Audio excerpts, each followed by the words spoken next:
ஹல்லேலூயா. நம்முடைய ஆண்டவராகிய இயேசு கிறிஸ்துவின் நாமத்தினால் யாவரையும் வாழ்த்துகிறேன். Good morning. எப்படி இருக்கீங்க?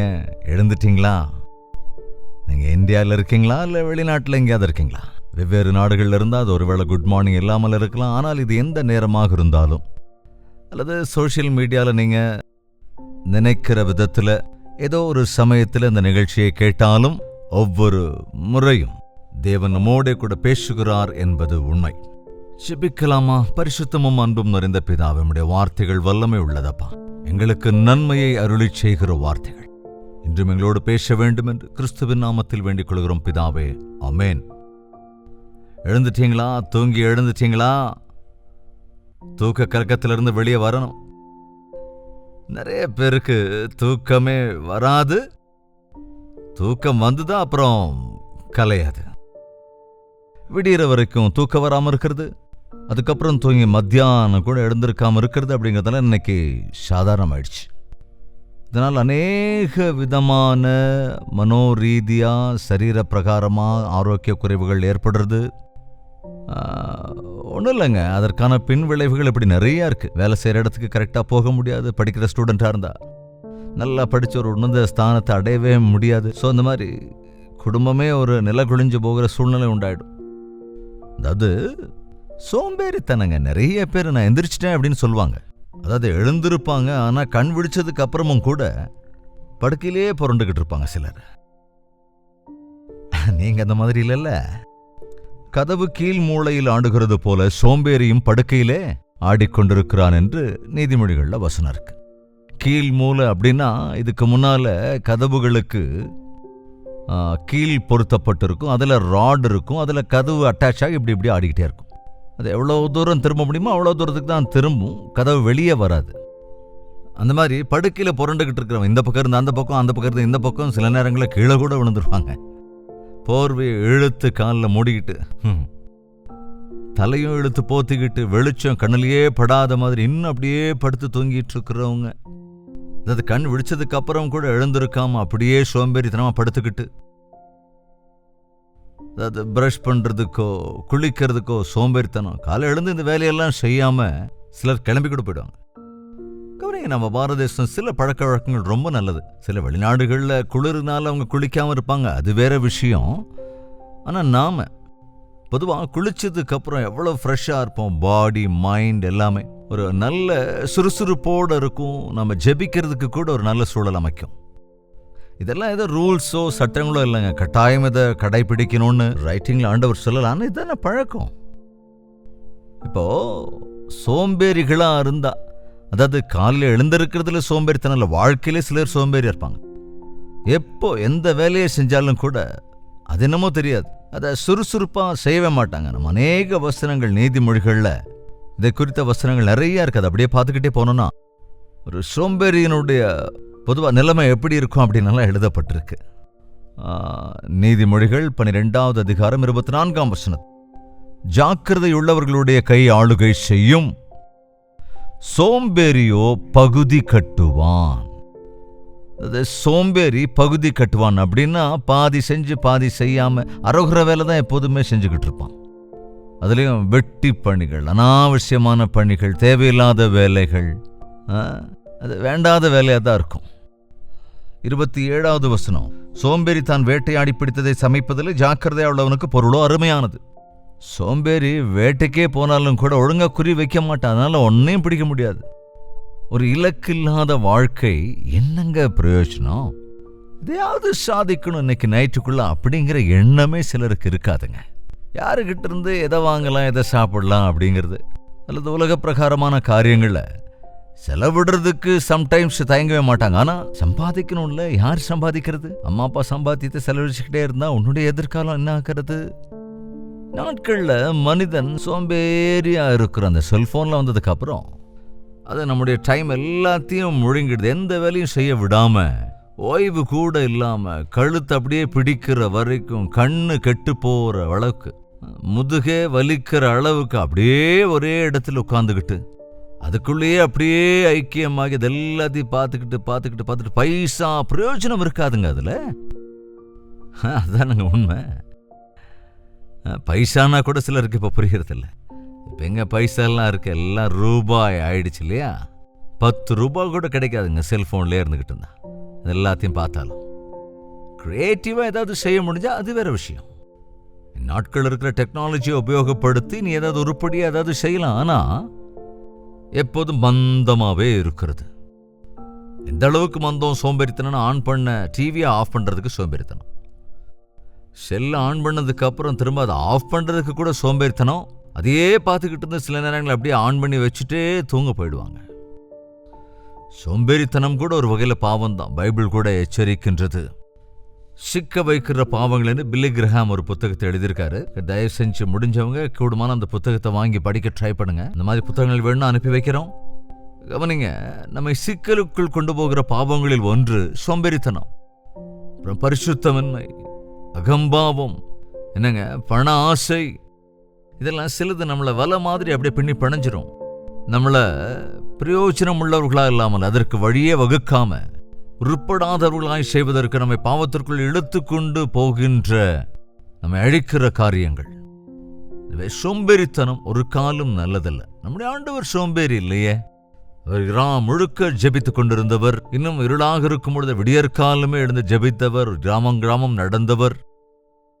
மணிக்கணக்காக நின்று போதித்தவர். இவ்வளவு பெரிய ஜனத்திரள் அவரை சுற்றி இருந்தாலும் பொறுமையோடு கூட எல்லாரையும் கவனிக்கிறவராயிருந்தவர். சுறுசுறுப்பா இருக்கிறது பெரிய பாக்கியங்க. 4வது வசனம் 13ஆம் அதிகாரம் 4ஆம் வசனம். சோம்பேறியினுடைய ஆத்துமா விரும்பியும் ஒன்றையும் பெறாது. சோம்பேறி எதையாவது செஞ்சு சாதிக்கணும்னு நினைப்பான ஒன்றும் நடக்காதுங்க. எதையும் சம்பாதிக்க முடியாது. ஜாக்கிரதையாய் உள்ளவர்களுடைய ஆத்துமாவோ புஷ்டியாகும்.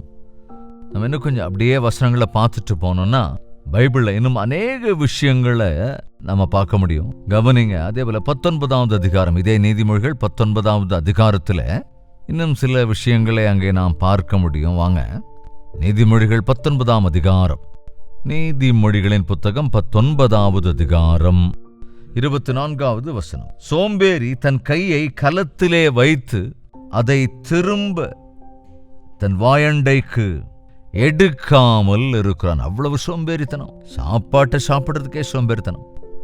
என்னங்க, மந்தமா இருக்கிறவங்க, சோம்பேறித்தனத்தோடு இருக்கிறவங்க தன்னுடைய வாழ்க்கையில் அநேக நஷ்டங்களை சந்திப்பாங்க. அதே போல தொடர்ந்து இன்னும் கொஞ்சம் முன்னால போனா 26:13 வழியில் சிங்கம் இருக்கும், நடுவீதியில் சிங்கம் இருக்கும் என்று சோம்பேறி சொல்லுவான். என்னங்க, எங்கேயாவது போய் இந்த வேலையை முடிச்சுட்டு வாடா, இல்லாத கொஞ்சம் ஷாப்பிங் போயிட்டு வாடான்னா, ஐயோ வழியில சிங்கம் இருக்குமோ என்னவோ அப்படின்னு சொல்லுவானா சோம்பேறி. சாக்கு போக்கு சொல்றது. ரோட்ல சிங்கம் எங்கேயாவது இருக்குமாங்க? ஏதோ ஒரு சாக்கு போக்கு சொல்றது. போகாம இருக்கிறதுக்கு ஏதாவது ஒரு சாக்கு சொல்றது. எந்த வேலையும் செய்யாதவன் சாப்பிடவே கூடாதுன்னு பைபிள்ல இருக்குங்க. நிறைய பேர் சாப்பிடுற விஷயத்துல மாத்திரம் முன்னாடி ஃபர்ஸ்ட்ல இருப்பாங்க. ஆனா எந்த வேலையும் செய்யறதுக்கு வரமாட்டாங்க. ஸோ வேலை செய்யாதவன் போஜனம் பண்ணக்கூடாது. சோம்பேறிக்கு யாராவது ஊட்டி விடணும். தானே சாப்பிட்றது கூட சோம்பேறித்தனம். அப்படிப்பட்டவங்களுக்கு ஊட்டி விடுவாங்க சில தாய்மார் அல்லது மனைவிமார். எவ்வளவு பயங்கரங்க. உங்கள் வாழ்க்கையில் யாரையும் சார்ந்துடாமல் உங்கள் வாழ்க்கையை நீங்கள் வாழ்கிறீங்களாங்க? அல்லது மற்றவங்க மேலே சார்ந்துக்கிட்டு அவங்கள கஷ்டப்படுத்துறீங்கன்னா கட்டாயம் நீங்கள் சோம்பேறிகள் தான். உங்கள் துணியை நீங்களே துவைக்கிறீங்களா? உங்கள் வேலைகளை நீங்களே செஞ்சுக்கிறீங்களா? அல்லது எல்லா வேலைக்கும் யாராவது வேணும் அப்படின்னு நினைக்கிறவங்க, அதாவது தன்னுடைய வேலையை கூட தானே செஞ்சுக்காதவங்க சோம்பேறிகள் தானே. கதவு கீழ் மூலையில் ஆடுகிறது போல சோம்பேறியின் படுக்கையில் ஆடிக்கொண்டிருக்கிறான். சோம்பேறி தன் வாயை கலத்திலே வைத்து அதை தன் வாய்க்கு திரும்ப எடுக்க வருத்தப்படுகிறான். எத்தனை பேர் நாட்கள் இப்படி சோம்பேறிகளாவே இருக்கிறீங்க. சோம்பேறியாக, போஜன பிரியனாக, குடிகாரனாக. என்னங்க, எப்ப பார்த்தாலும் தூக்கம், எப்ப பார்த்தாலும் கொட்டாவி விட்டுக்கிட்டே இருக்கிறது. எங்க போனாலும் தூங்கிடுவாங்க. தூங்கிட்டே கூட பேசிக்கிட்டு இருக்கவங்க இருக்காங்க. சோம்பேறித்தனம் அப்படியே மந்தமா இருந்துகிட்டே இருக்கிறது. மந்த புத்தியா இல்லாம நேர்த்தியா வேலை செய்யறதுக்கு கத்துக்கணுங்க. சுறுசுறுப்பா இருக்கிறதுக்கு கத்துக்கணுங்க. நம்முடைய ஆண்டவர் நமக்கு முன்மாதிரியை வைத்து போயிருக்கிறார். ஆண்டவருடைய சமூகத்தில் இருக்கணுங்க. கர்த்தருக்கு காத்திருக்கிறவர்களோ புதுவெல்லாம் அடைந்து கொள்ளுவார்கள். தேவனிடத்துல நீங்க நேரத்தை செலவிட்டு பாருங்க. சுறுசுறுப்பு என்பது தேவ சிந்தையால் நிரப்பப்படுவதனால நம்மளோட பிரெயின் எப்போது ஆக்டிவா இருக்கும் போது அது மந்தமா இருக்காதுங்க. ஆனா மந்த இருதயத்துக்கு இலக்கு இருக்காது, ஒரு நோக்கம் இருக்காது, எந்த ஏவுதலும் இருக்காது, ஒரு பாரமும் இருக்காது, எந்த பொறுப்பும் இருக்காது. ஆனால் எப்பொழுது தேவனோடு நாம் ஐக்கியப்படுகிறோமோ, எப்பொழுதெல்லாம் நாம் தேவ கிருபையில பலப்படுத்தப்படுகிறோமோ, அவருடைய சித்தத்தை அறிந்து கொள்கிறோமோ, அவருடைய திட்டத்தை அறிந்து கொள்கிறோமோ, அவர் மகத்துவத்தை உணர்கிறோமோ, அப்போ எந்த அளவுக்கு தேவனால் நேசிக்கப்படுகிறோம், தேவன் நம்ம எந்த அளவுக்கு நம்மிடத்திலிருந்து எதிர்பார்க்கிறார் என்பதையெல்லாம் உணர்ந்து கொள்ளணுமா, நீங்க அதிகாலமே எழுந்துருங்க, முழங்கால் படிட்டு ஜெபிக்க கத்துக்கோங்க. தூக்க கலக்கம் போகலன்னா உடனே தண்ணீரால முகத்தை கழுவுங்க. கட்டலையே முழங்கால் படியிடாதீங்க, மறுபடியும் தூங்கிடுவீங்க. கட்டளை விட்டு இறங்கி முழங்கால் படியிடுங்க. பெட்ரூமை விட்டுடுங்க, வெளியே வந்துருங்க. 6 மணிக்கே வெளியே வந்துருங்க. உங்களுடைய ஜெப வாழ்க்கைக்கு ஒரு பயங்கரமான சத்ருன்னு அது சோம்பேறித்தனம் தான். நல்லா கவனிங்க, ஜெபம் என்றாலே ஒரு பணி. அது ஜெபத்திலே மனம் ஒன்றிணைய வேண்டும், உதடுகள் திறக்கப்படணும், பிரெயின் வேலை செய்யணும், தேவனிடத்தில் எதை கேட்கிறோம் எதை கேட்கவில்லை என்பதையெல்லாம் உணர்ந்து ஜெபிக்கிறவர்களாக இருக்கணுங்க. அதனால சோம்பேறிகள் ஜெபிக்கவே முடியாத ஜெபம் அப்படின்னு சொன்ன உடனே தலை அப்படியே தரையில வச்சுட்டு தூங்க ஆரம்பிச்சிருவாங்க. பிரசங்கி 10:18 மிகுந்த சோம்பலினால் மேல் மச்சு பழுதாகும், கைகளின் நெகிழ்வினாலே வீடு ஒழுக்காகும். அதான் இப்பெல்லாம் நமக்கு இந்த ஸ்லாப் போடுற பில்டிங்ஸா இருக்கிறதால இருக்கு. ஆனா பழைய காலங்கள் அப்படி இல்லை. குடிசைகள், தென்னை மட்டையை வைத்து கட்டப்பட்ட வீடுகளா கூட இருந்திருக்குல்ல. அங்கே கட்டில படுத்திருந்தோம்னா மேலே ஓட்டோட்டையா இருக்கும். காலையில் என்ன நினைப்போம், நாளைக்கு இந்த கூரையில் இருக்கிற ஓட்டைகளெல்லாம் எப்படியாவது அடைச்சிடணும், அந்த தென்னை ஓலைகளை சரி செய்யணும், அந்த ஓட்டைகளை சரி செய்யணும் அப்படின்னு படுக்கும்போது நினைப்பாங்க. ஆனால் விடிஞ்சுதான் எல்லாத்தையும் மறந்துடுறது. அகைன் என்னைக்காவது மழை வரும்போது, வீடே மொத்தமாக நனைஞ்சு போகும்போது, பல பொருட்கள்லாம் நனைஞ்சு நாசமாகும்போது அப்பதான் நினைக்கத்தான், ஐயோ கைகளின் நெகிழ்வினாலே வீடு ஒழுக்காகும், சோம்பலினாலே வீட்டினுடைய மச்சு பழுதாகிவிடுமா. அதே போல இன்னொரு இடத்துல, சோம்பேறியினுடைய கைகளை நான் தாண்டி வராமல் அது கட்டப்பட்டு கிடக்கிறது. அதாவது ஒரு வேலி. வேலி இல்லை என்றால் அது நமக்கு பாதுகாப்பு இல்லைங்க. பயிர்னா அதுக்கு வேலி இருக்கணுமா இல்லையா?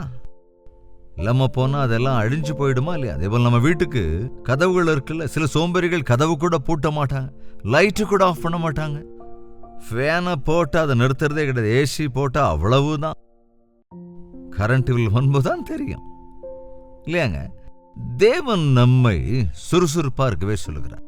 தம்முடைய சாயலிலே தம்முடைய ரூபத்தின்படி நம்மை உருவாக்கி இந்த உலகத்திலே நாம் வாழ்கிற அந்த வாழ்நாட்களிலே நமக்கு சில பொறுப்புகளை, சில பாரங்களை, ஒவ்வொருவருக்காகவும் ஒவ்வொரு திட்டத்தை தேவன் கொண்டிருக்கின்றார். நீங்க ஒருவேளை குடும்ப தலைவியா இருந்தா, சோம்பேறியா இருந்தா எப்படி இருக்கும் வீடு யோசிச்சு பாருங்க. போட்ட பொருள் அங்கேயே கிடக்கும், போட்ட வஸ்து அங்கேயே கிடக்கும், வீடு மொத்தமும் கந்தரகோலமா இருக்கும். அதனால பாரத தேசத்தினை இல்லாள், இல்லத்தை பார்த்து இல்லாள் என்றார்கள். அந்த இல்லத்தரசி எப்படிப்பட்டவள் என்பதை இந்த இல்லத்தை பார்த்தே புரிஞ்சுக்க முடியும். அவள் நல்லவளா இல்ல சோம்பேறியான ஸ்திரியா? ஞானமுள்ள ஸ்திரீ தன் வீட்டை கட்டுவாள். அநேக ஆண்கள் ரொம்ப கடினமா உழைச்சு சம்பாதித்து குடும்பத்தை எப்படியாவது பாதுகாக்கணுங்கிற எண்ணம் இல்லாம அவங்க பாட்டு சீட்டாடிக்கிட்டு குடிச்சுக்கிட்டு தங்களுடைய வாழ்க்கை நாசம் பண்ணிக்கிறவங்க. சோம்பேறிக்கு அந்த குடி போதை எப்பவுமே போதாதது மாதிரி இருக்கும். குடிச்சோன்னா பாருங்க, எப்போது அப்படியே ஒரு மத்பிலே இருப்பான், எந்த வேலையும் செய்ய மாட்டான், மந்தமா இருப்பான், ஒரு அரகுற தூக்கத்திலே இருப்பான். எங்கள் இயேசுவின் பிள்ளைகளா இருந்தால் உங்க வீட்டு இந்த மாதிரி சோம்பேறிகள் இருப்பார்கள் என்றால் அவர்களுக்காக ஜெபியுங்கள். நீங்கள் சுறுசுறுப்பாக இருங்கள். சுறுசுறுப்பாக இருப்பதே பெரிய பாக்கியம். சோம்பேறியை நீ சென்று எறும்புகளை பார், அவற்றின் நடத்தையை பார்த்து நீ கற்றுக்கொள். பைபிளை ஒழுங்கா வாசிக்கும் போது நம்முடைய தவறுகள், தப்புகள் எல்லாமே நமக்கு தெரிய வருங்க. நாம எப்படி இருக்கணும், எப்படி வாழணும், இதெல்லாமே அங்க இருக்கும். பைபிள் வாசித்து தான் தெரிஞ்சுக்க முடியும். கவனிங்க, நான் சொன்னது போல நீதிமொழிகளின் புத்தகங்கள் அநேக இடங்கள்ல அநேக சோம்பேறிகள் என்று குறிப்பிடப்பட்டிருக்கிறது. நீதிமொழிகளின் புத்தகத்தில் டெய்லி ஒரு அதிகாரம் வாசிங்க, உங்களுக்கு நல்ல அறிவும் ஞானமும் கட்டாயம் உயரும், தேவ பயமும் உண்டாகும், தேவனுடைய ஆசீர்வாதத்தையும் பெற்றுக்கொள்வீர்கள். ஜெபிக்கலாம். பரிசுத்தம் உள்ள எங்கள் பிதாவே, இந்த கடைசி காலத்திலே மனிதர்களையா சோம்பேறிகளாக இருக்கிறார்கள், மந்தபுத்தி உள்ளவர்களாக இருக்கிறார்கள், அலட்சியத்தோடு இருக்கிறார்கள், அஜாக்கிரதை உள்ளவர்களாக இருக்கிறார்கள். நாங்கள் எத்தனையோ பேரை அப்படி பார்க்கிறோம். தேவைகளின் மீதல்ல, அனாவசியமானவைகளின் மீது தங்கள் கண் வைத்து பிரயோஜனம் உள்ளவைகளை தேடாமல் பிரயோஜனமற்றவைகளுக்காகவே தன் வாழ்நாளை சரி செய்து கொண்டவர்களை நாம் பார்க்கிறோம். நேரமே இல்லை என்று சொல்லுகிற நாட்கள் இவை. அஞ்ஞானிகளைப் போல நேரத்தை வீணடிக்காமல் எங்கள் நேரத்தை பிரயோஜனப்படுத்திக் கொள்ளும்படி எங்களுக்கு கிருபை செய்ய வேண்டும் என்று நாங்கள் செய்ய வேண்டிய வேலைகளை அவ்வப்பொழுது செய்து முடிக்கிறதற்கும் பரிசுத்த ஆவியின் வல்லமையினால் நிரப்பப்பட்டவர்களாக சுறுசுறுப்பாக இருக்கிறதற்கும் தேவனுடைய கிரியைகளை நிறைவேற்றுவதற்கும் குடும்ப பொறுப்புகளை எல்லாம் எங்கள் வாழ்க்கையிலே எங்களுக்காக ஒப்படைக்கப்பட்டிருக்கிற வேலையிலே உத்தியோகத்திலே விழிப்போடு இருந்து சாதிக்க வேண்டியவைகளை சாதிக்கிறதற்கும் ஊக்க பிரியமுள்ளவர்களாக இருப்பதற்கும் எங்கள் ஒவ்வொருவருக்கும் கிருபையிட வேண்டும் என்று கிறிஸ்துவின் நாமத்தில் வேண்டிக் கொள்கிறோம் பிதாவே, ஆமென். நம்முடைய கர்த்தராகிய இயேசு கிறிஸ்துவினுடைய கிருபையும் பிதாவாகிய தேவனுடைய அன்பும் பரிசுத்தாவின் அந்யோன்ய ஐக்கியமும் சந்தோஷமும் சமாதானமும் நம் அனைவரோடும் என்றும் என்றும் சதா காலங்களிலும் தங்கி தரித்திருப்பதாக, ஆமென். தேவனுக்கு ஸ்தோத்திரம். எங்கள் எங்கெங்கிருந்து பார்த்து கொண்டிருக்கிறீர்களோ உங்கள் பெயர் விவரங்களை லைவ் சாட்டில் வந்து பதிவிட்டு விடுங்கள். லைக் செய்வதை மறந்து விடுகிறீர்கள், ஷேர் செய்யுங்கள், யாருக்காவது பிரயோஜனமாக இருக்கும். டாக்டர் ஜெயபால் யூடியூப் சேனலிலும் சப்ஸ்கிரைப் செய்து கொள்ளவில்லை என்றால் உடனே சப்ஸ்கிரைப் செய்து கொள்ளுங்கள். உங்கள் ஜெப தேவைகளை 8939801234 என்ற நம்பருக்கு ஒரு டெக்ஸ்ட் அல்லது வாய்ஸ் மெசேஜ் மூலமாக வாட்ஸ்அப்பில் அனுப்பி தெரிவியுங்கள். நீங்கள் பார்த்து நன்மையை பெற்றுக்கொள்கிற போது ஒரு விஷயமாவது அதை எங்களுக்கு தெரிவித்தால் தானே எங்களுக்கு அது உற்சாகமாக இருக்கும். நீங்கள் முதல் முறையாக அனுப்புகிறீர்கள் என்றால் உங்கள் பிக்சரையும் சேர்த்து அனுப்புங்கள். உங்கள் முகத்தை பார்ப்பதற்கும் உங்களுக்காக ஜெபிப்பதற்கும் அது உதவியாக இருக்கும். ஒருவேளை எங்கள் வெளிநாடுகளிலிருந்து பார்த்து கொண்டிருந்தால் 9100100888 என்ற பிரத்யேகமான நம்பர் தரப்பட்டிருக்கிறது. அந்த நம்பருக்கு உங்களுடைய டெக்ஸ்ட் அல்லது வாய்ஸ் மெசேஜை அனுப்பி வையுங்கள். அநேக ஆயிரக்கணக்கான வாட்ஸ்அப் மெசேஜை நாங்கள் பெற்றுக்கொள்கிறோம். அவைகளை பிரித்து பார்ப்பதற்காக இந்த 2 நம்பர்ஸ் உங்களுக்காக தரப்படுகிறது. இந்தியாவில் இருப்போர் 8939801234. இதேபோல வெளிநாடுகள் எங்கு இருந்தாலும் 9100100888 என்ற நம்பருக்கு உங்கள் ஜெப தேவையும் உங்கள் பிரைஸ் ரிப்போர்ட்ஸையும் அனுப்பி வையுங்கள். உங்களுக்காக ஜெபிக்கிறோம், நீங்களும் ஜெபியுங்கள். ஆண்டவர் தம்முடைய கிரியைகளை நடப்பிப்பார். ஆண்டவருக்கு சித்தமானால் நாளை இதே நேரம் இதே அனுதின தியானத்தில் நாம் மீண்டும் சந்திக்கலாம். அதுவரைக்கும் நம்முடைய தேவாதி தேவனுடைய மகா கிருபை நமக்கு துணையாயிருப்பதாக.